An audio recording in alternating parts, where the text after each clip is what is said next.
Hello and welcome to the channel. I hope आप सभी अच्छे से होंगे। एज़ पर द प्रॉमिस हमने आपसे बोला था कि हम हर एक चैप्टर से 20 टॉप एमसीक्यूज़ लाएंगे आपके लिए। तो इस वाले लेक्चर में हम यहाँ पे रिप्रोडक्शन इन फ्लावरिंग प्लांट्स जो है उससे यहाँ पे टॉप एमसीक्यूज़ लेकर आए हैं। रिप्रोडक्शन इन फ्लावरिंग प्लांट से हम टॉप 20 एमसीक्यूज़ लेकर आए हैं। आई होप आप सभी इस वीडियो को लास्ट तक देखोगे।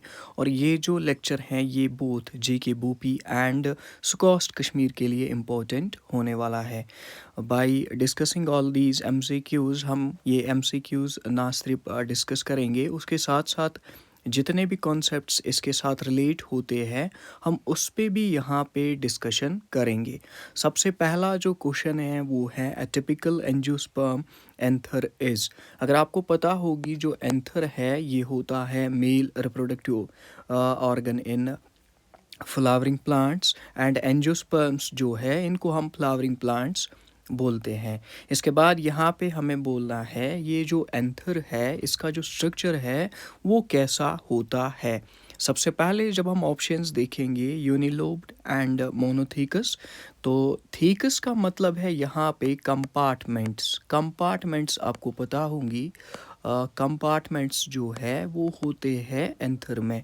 तो यहाँ पे कंपार्टमेंट का मतलब है थीका एंड थीकस का मतलब है मोर देन वन कंपार्टमेंट। तो यहाँ पे हम देखेंगे जो एंजियोस्पर्म होते हैं इनमें जो एंथर होता है वो यूजुअली बाइलोब्ड होता है और वो डाइथीकस होता है। बाइलोब्ड का मतलब क्या है, इसमें दो लोब्स होते हैं और हर एक लोब में आप देखोगे दो कंपार्टमेंट्स होते हैं।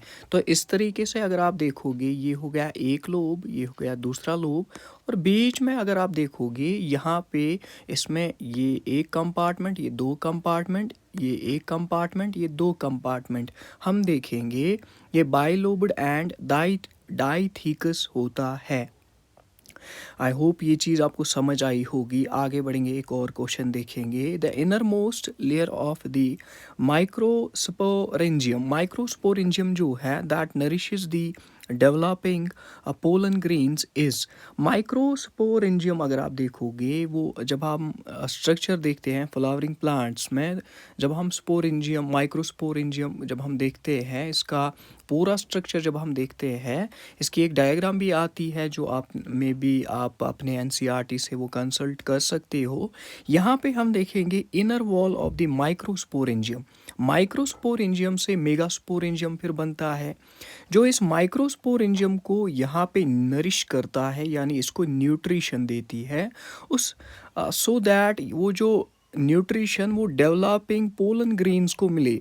डेवलपिंग पोलन ग्रेन्स को जो न्यूट्रिशन मिलती है वो किस लेयर से मिलती है वो हमें देखनी है। वो मिलती है टेप्टम से। तो आप देखोगे टेप्टम जो है ये होती है न्यूट्रिशियस या inner most layer of microsporangium, जिसमें हम देखेंगे इसमें डेंस साइटोप्लाज्म होता है। डेंस साइटोप्लाज्म होता है इसमें, और ये क्या करता है, ये नरिशमेंट प्रोवाइड करता है किसको, डेवलपिंग पोलन ग्रेन को। और ये इनर मोस्ट लेयर होती है माइक्रोस्पोरेंजियम की। तो माइक्रोस्पोरेंजियम या मेगास्पोरेंजियम ये सारे स्ट्रक्चर जो है आप पूरा एनसीईआरटी को जब पढ़ोगे वहाँ से आपको ये सारी चीज़ें समझ आ जाएगी। इसके बाद देखेंगे the process of formation of microspores from pollen mother cell PMC जिसको हम बोलते हैं थ्रू मियोसिस इज कॉल्ड। यहाँ पे हम देखेंगे the process of formation of microspores. Microspores की जो है माइक्रोस्पोर्स की फॉर्मेशन किससे होती है, पीएमसी जिसको हम बोलते हैं pollen mother cell. Pollen mother cell से हम देखेंगे माइक्रोस्पोर्स बनते हैं। मेगास्पोर अगर आप देखोगे वो ओवम के साथ यहाँ पे कनेक्टेड हैं। एंड माइक्रोस्पोर अगर आप देखोगे ये सिंपली अगर आप देख रहे हो ये यहाँ पे पोलन ग्रेन के साथ कनेक्टेड होता है। तो पीएमसी से क्या बनते हैं, माइक्रोस्पोर्स बनते हैं। माइक्रोस्पोर्स जब बनते हैं पीएमसी से, तो माइक्रोस्पोर्स जब बनते हैं तो हम इस प्रोसेस को क्या बोलते हैं, इस प्रोसेस को हम बोलते हैं माइक्रोस्पोरोजेनेसिस। माइक्रोस्पोरोजेनेसिस मतलब क्या हो गया, जेनेसिस मतलब हो गया formation, is the formation of microspores from the PMC, from pollen mother cell. Pollen grain जिससे बनता है, पोलन मदर सेल से माइक्रोस्पोर्स। जो मेगास्पोर है वो हो गया ओवम, जो माइक्रोस्पोर्स होते हैं वो हो गए कौन, वो होते हैं पोलन ग्रेन्स। इसके बाद हम देखेंगे ये जो है ये स्पेसिफिक टर्म होती है जो कि एक प्रोसेस यहाँ पे डिप्लॉयड सेल्स जो स्पोरोजेंस टिश्यू होता है जिसको हम पीएमसी बोलते हैं, वो जब अंडर मियोसिस होता है उससे हैप्लॉइड हमें क्या मिलते हैं, हैप्लॉइड माइक्रोस्पोर्स मिलते हैं। हैप्लॉइड माइक्रोस्पोर्स जब हमें मिलते हैं, हैप्लॉइड मतलब उनका जो क्रोमोसोम नंबर है वो हाफ होता है। यानी ये जो पोलन मदर सेल होती है, पोलन मदर सेल जब हम देखते हैं ये एक डिप्लॉयड सेल होती है, ये एक डिप्लॉयड सेल होती है, यानी इसमें 2n क्रोमोसोम्स का नंबर होगा। एंड जो माइक्रोस्पोर्स होते हैं उनमें n नंबर ऑफ यहाँ पे क्रोमोसोम्स होता है। इसके बाद हम देखेंगे क्वेश्चन 4 है, the hard outer cover layer of the pollen grain wall called the exine is made up of. ये जो एक्साइन होता है आपने देखा होगा, जो पोलन होते हैं इनमें एक हार्ड लेयर होती है जिसको हम एक्साइन बोलते हैं, और ये एक्साइन हार्ड होती है बहुत। एंड इसने अपने सुना भी होगा, ये जो एक्साइन है ये इसको प्रिजर्व रखता है बहुत सारे टाइम के लिए, और ये एक मोस्ट रेजिस्टिव मटेरियल जो ऑर्गेनिक मटेरियल है, मोस्ट रेजिस्टिव रेजिस्ट जो करता है एक्सटर्नल जो फैक्टर्स होते हैं उनसे बचाता है किसको, पोलन्स को। और ये जो है ये किसका बना होता है, ये चीज़ आपको पता होनी चाहिए, स्पोरोपोलिनिन। ये जो स्पोरोपोलिनिन होता है इससे बना होता है एक्साइन। जो एक्साइन है ये आउटर कवरिंग होती है किसकी, पोलन ग्रेन्स की, और ये मोस्ट रेजिस्टिव लेयर होती है और ये इसको प्रोटेक्ट करता है फ्रॉम द डैमेज। यहाँ पे पोलन ग्रेन्स को डैमेज से क्यों बचाना है, ताकि आगे जो जनरेशन्स हैं वो कंटिन्यू रहे। इसके बाद apertures in the pollen grains exine where sporopollenin is absent are called.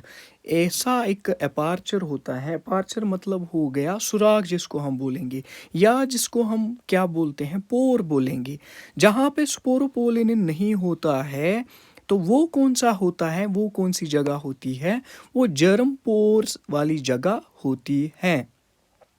और वहीं से हम देखेंगे पोलन ट्यूब निकलता है। पोलन ट्यूब इसमें निकलता है इवेंचुअली, जो है पोलन ट्यूब इसी जर्म पोर से निकलता है और एंटर होता है फिर किसमें, या मिक्सअप होता है, हम देखेंगे किसके साथ, फीमेल जो गैमेट है उसके साथ।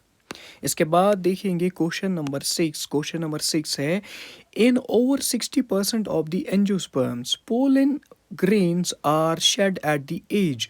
हमें बोलना है, सॉरी एज नहीं स्टेज होता है इसमें, तो सिंपल हमें बोलना है जो 60% ऑफ एंजियोस्पर्म्स है, एंजियोस्पर्म्स मतलब फ्लावरिंग प्लांट्स, फ्लावरिंग प्लांट जो है इनमें जो पोलन ग्रेन्स होते हैं वो 60% किस वाले स्टेज पे शेड किए जाते हैं। तो ये चीज़ हमें देखना है यहाँ पे, ये जो 60% ऑफ पोलन ग्रेन्स हैं ये 2 सेल्ड स्टेज पे शेड किए जाते हैं। That means over the 60% of the pollen grains are shed by the angiosperms at the 2 celled stage. 2 celled stage पे क्या होता है, ये पोलन ग्रेन्स को शेड किया जाता है। इसके बाद देखेंगे क्वेश्चन नंबर 7। क्वेश्चन नंबर 7 है, a multi carpellary syncarpous pistil is found in. Multi carpellary syncarpous pistol जो है ये किस में होता है। तो यहाँ पे हम देखेंगे सिनकार्पस मतलब मल्टी कार्पलरी मतलब जिसमें बहुत ज़्यादा या बहुत ज़्यादा नहीं, हम बोलेंगे मोर देन 2 कार्पल्स होते हैं, कार्पल्स होते हैं। और सिनकार्पस का मतलब क्या हो गया? जो फ्यूज्ड होते हैं, जो फ्यूज्ड होते हैं। यहाँ पे हमें एग्जाम्पल बोलनी है, ये किस वाले प्लांट में होते हैं, ये किस वाले प्लांट में होते हैं, तो ये पता होनी चाहिए। ये पापावर में होता है, और यहाँ पे जो है पापावर में जो है, यहाँ पे मल्टी कार्पलरी सिनकॉर्पस पिस्टल हमें देखने को मिलता है। यानी इसमें मोर देन 1 कार्पल होते हैं, मल्टी कार्पलरी, एंड इसके बाद सिनकॉर्पस, दैट मीन्स ये फ्यूज्ड होते हैं। इसके बाद क्वेश्चन 8 की बात करेंगे। क्वेश्चन 8 को देखेंगे यहाँ पे। क्वेश्चन 8 इस तरीके से है, the junction between the ovule and the Finacle is called. जो फिनेकल है और जो ओव्यूल होता है, इनके बीच में एक जंक्शन होता है। एक जंक्शन का मतलब क्या है? द पॉइंट या रीजन जहाँ पे ओव्यूल की जो बॉडी है वो स्टाल्क के साथ यहाँ पे फ्यूज होती है, वो जो पॉइंट है उसको हम क्या बोलते हैं? उसको हम हिलम बोलते हैं। तो वो ऐसा पॉइंट है, the junction between the ovule and the funicle is called hilum. यहाँ पे देखेंगे जो क्वेश्चन नंबर 9 है, क्वेश्चन नंबर 9 में देखेंगे, the method of embryo sac formation from a single functional megaspore is termed. यहाँ पे हमें देखना है एम्ब्रियो सैक बनना from single functional megaspore. Megaspore मतलब ये मेगास्पोरोजेनेसिस के साथ यहाँ पे हम देखेंगे मेगास्पोरोजेनेसिस के साथ कनेक्टेड होगा। दैट मीन्स इसका लिंक मेगास्पोरोजेनेसिस के साथ होगा। सिंगल, सिंगल का मतलब होता है मोनो। यहाँ पे देखोगे आप, यहाँ पे है, जब हम ऑप्शंस देखते हैं, बाइस्पोरिक, टेट्रास्पोरिक, मोनोस्पोरिक डेवलपमेंट जो है, इसका करेक्ट ऑप्शन होगा मोनोस्पोरिक। मतलब क्या हो गया? अगर हम देखेंगे मोस्ट ऑफ द प्लांट्स जो है, इनमें क्या होता है? इनमें 4 मेगास्पोर्स होते हैं। 4 मेगास्पोर्स जो होते हैं, 4 मेगास्पोर्स में आप देखोगे 3 मेगास्पोर जो है, 3 मेगास्पोर जो है वो डीजेनरेट होते हैं, डीजेनरेट होते हैं। और डीजेनरेट जब होते हैं तो वहाँ पे एक मेगास्पोर बचता है, और एक मेगास्पोर से हम देखेंगे एम्ब्रियो सैक बनता है। Functional megaspore, from A functional megaspore, इसको हम बोलते हैं मोनोस्पोरिक डेवलपमेंट। इसके बाद देखेंगे क्वेश्चन नंबर 9, क्वेश्चन नंबर 10 देखेंगे। A typical angiosperm embryo sac at maturity is. यहाँ पे हमें देखना है a typical angiosperm embryo sac. Embryo sac क्या होता है? इसमें हमें बोलना है कि ये जब मैच्योर होता है, इसमें कितने न्यूक्लियस होते हैं, ये कितने सेल्ड होता है, वो चीज़ हमें देखना है। यहाँ पे जब हम इस चीज़ को देखते हैं, आपने देखा होगा ये होता है कुछ इस तरीके से, और यहाँ में भी शायद 3 सेल्स, यहाँ पे 2 होते हैं, फिर सेंट्रल न्यूक्लियस, इसमें एक, इसमें एक, इसमें एक, हो गए 5, और यहाँ से 2 सेल्स। अरेंजमेंट डिफरेंट हो सकता है, बट इसी तरीके का इसका स्ट्रक्चर होता है। टोटल जब हम देखते हैं, इसमें हमें कितनी सेल्स देखने को मिलती है? इसमें हमें 7 सेल्स देखने को मिलती है। ये तो एक सेल हो गई, और ये 2 1, और ये 2 हो गए 3, और ये यहाँ पे सॉरी, इसके बाद यहाँ पे भी 3 होते हैं। तो ऐसे इस तरीके से इसका स्ट्रक्चर होता है। और यहाँ पे जब हम देखते हैं, इसका जो स्ट्रक्चर है वो इस तरीके से होता है। ये 8, यहाँ पे क्या देखेंगे हम, 8 न्यूक्लिएट होता है और 7 सेलेड स्टेज होता है। 8 न्यूक्लिएट, यानी इसमें 8 न्यूक्लियस होंगे और इसमें 7 सेल्स होंगी। इसमें 8 न्यूक्लियस होते हैं, और इसमें कितने सेल्स होते हैं? 7 सेल्स होते हैं। इसके बाद क्वेश्चन नंबर 11 की बात करेंगे। The components of the egg apparatus are. Egg apparatus जो है, एग एपराइट्स आपने जब स्ट्रक्चर देखा होगा मेगास्पोर का, तो एम्ब्रियो सैक का जब आपने स्ट्रक्चर देखा होगा, इसमें जब हम देखते हैं एग एपराइट्स जो है, इसमें कौन सी सेल्स होती है, इसमें 2 साइनर्जिड सेल्स होती है और इसमें एक एग सेल होती है। 2 साइनर्जिड सेल्स होती है और एक एग सेल होती है, तो ए जो है इसका करेक्ट ऑप्शन है यहाँ पे। इसके बाद flowers which do not open at all are called, वो फ्लावर्स जो बिल्कुल भी ओपन नहीं होते हैं, यानी पॉलिनेशन जिनमें नहीं होती, जिनमें पॉलिनेटिंग एजेंट की ज़रूरत नहीं पड़ेगी। पॉलिनेशन तो होगी बट इसमें पॉलिनेटिंग एजेंट की ज़रूरत नहीं पड़ेगी। तो ये जो है ऐसे फ्लावर्स जो कंप्लीट क्लोज्ड होते हैं, यानी ये मे बी शायद बाइसेक्चुअल भी हो सकते हैं। और इसमें हम यूजुअली क्या देखते हैं, जो एंथर एंड स्टिग्मा है वो एक दूसरे के क्लोज होते हैं। यहाँ पे पॉलिनेटिंग एजेंट का, हमें पॉलिनेटिंग एजेंट की ज़रूरत नहीं पड़ती और ऐसे फ्लावर्स को हम बोलते हैं क्लास्टोगैमस फ्लावर्स। क्लास्टोगैमस फ्लावर्स कौन से फ्लावर्स होते हैं, जिसमें हम देखेंगे इसमें जो एंथर एंड स्टिग्मा है वो एक दूसरे के बिल्कुल क्लोज रहते हैं और यहाँ पे हमें ज़रूरत नहीं पड़ती किसकी, पॉलिनेटिंग एजेंट की। When there is no need of pollinating agent, तो ये जो फ्लावर है ये फ्लावर क्लोज होता है। इसके बाद देखेंगे transfer of pollen grains from anther to stigma of another flower of the same plant. Plant तो सेम ही है, अब देखो प्लांट तो सेम है, इस पे अगर हम देखेंगे एंथर भी है स्टिग्मा भी है, सेम एंथर भी है स्टिग्मा भी है। सपोज कि एंथर यहाँ पे है और स्टिग्मा यहाँ पे है, और एंथर से स्टिग्मा पे पोलन ग्रेन जब आते हैं, सेम प्लांट है यहाँ पे, प्लांट तो सेम रहेगा। ऐसे जो प्लांट्स है इसको हम क्या बोलते हैं, इसको हम बोलते हैं गाइटिनोगेमी। ये जो है इसका करेक्ट ऑप्शन बी यहाँ पे होता है। इसके बाद देखेंगे क्वेश्चन नंबर 14 की, थोड़ी सी यहाँ पे क्वेश्चन नंबर 14 को डिस्कस करने की कोशिश करेंगे।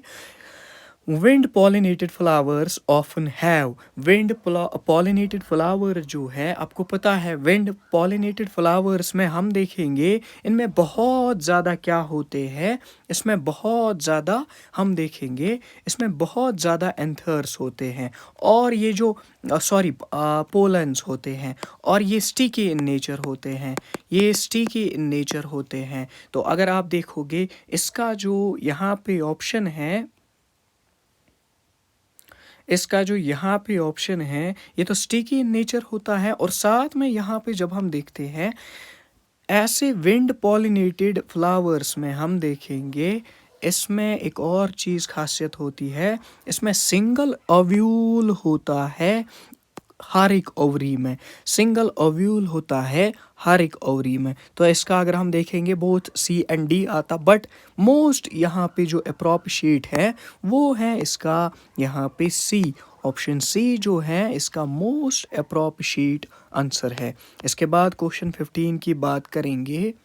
Which of the following is an example of a water pollinated plant? यहाँ पे हमें देखना है, इसमें जो है एग्जाम्पल हमें बोलना है वाटर पॉलिनेटेड प्लांट की, यानी जिसमें पॉलिनेशन क्या हो गया, पॉलिनेशन का मतलब हो गया एंथर टू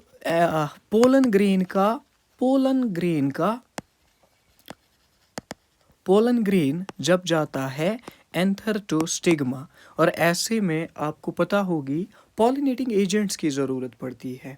और यहाँ पे हमें पॉलिनेटिंग एजेंट क्या है, इसमें हम हाइड्रोफिली देखेंगे, वाटर पॉलिनेटेड प्लांट, इन 4 ऑप्शंस में आपको बोलना है वाटर पॉलिनेटेड प्लांट कौन सा है। वाटर पॉलिनेटेड प्लांट अगर हम देखेंगे वो होता है वेल्सनेरिया, यहाँ पे जो है वेल्सनेरिया जो है वाटर पॉलिनेटेड प्लांट होता है। दैट मीन्स इसमें जो पॉलिनेशन है, इसमें जो पॉलिनेटिंग एजेंट जो है that will be water, and pollination जो है वो हाइड्रोफिली होगी। इसके बाद क्वेश्चन नंबर 16 की बात करेंगे। The unique event in flowering plants involves 2 types of fusions, syngamy and the triple fusion. इसको ये तो किसी को भी पता होगी, इसी को हम बोलते हैं डबल फर्टिलाइजेशन। डबल फर्टिलाइजेशन में सिनगैमी भी होती है और ट्रिपल फ्यूजन भी होती है। सिनगैमी यानी एग का क्या होना, एग वहाँ पे फर्टिलाइज होता है, जो एग एपराइट्स में एग होता है।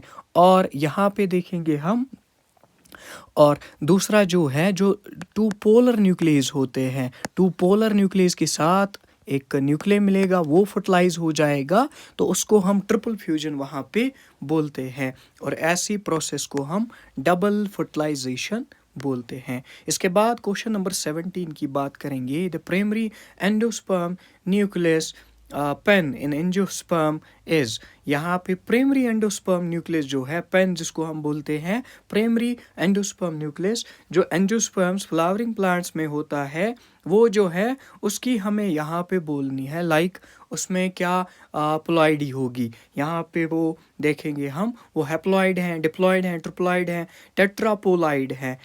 इसमें हम देखेंगे वो जो होता है, पेन जो होता है वो ट्रिप्लाइड होता है, यानी वो बनता है किससे, वो बनता है ट्रिपल फ्यूजन से, और वो ट्रिप्लाइड होता है। दैट मीन्स उसकी प्लॉइडी जो है वो 3 होती है, यहाँ पे 3n उसकी प्लॉइडी होती है। इसके बाद the cylindrical portion of the embryonal axis below the level of cotyledon that terminates into the radical is। radical में हमें बोलना है, ये सीड से क्वेश्चन है यहाँ पे, आपको पता होगी सीड जो है, सीड जब जो है ये कॉटलिडन जो इसके होते हैं, जिनको हम मिनिएचर लीव्स बोलते हैं, वहाँ पे जब हम देखेंगे, एक तो प्लेम्यूल होता है, एक तो रेडिकल होता है। रेडिकल से आपको पता होगी टैप रूट सिस्टम बनता है, और प्लेम्यूल से शूट सिस्टम बनता है। अगर हम बात करते हैं किस फ्लावर की, अगर हम किस प्लांट की बात करते हैं, जो कि होता है उसको हम बोलते हैं डाइकॉट। एंड डाइकॉट एम्ब्रियो में हम देखेंगे 2 कॉटलिडन्स होते हैं, 2 कॉटलिडन्स होते हैं।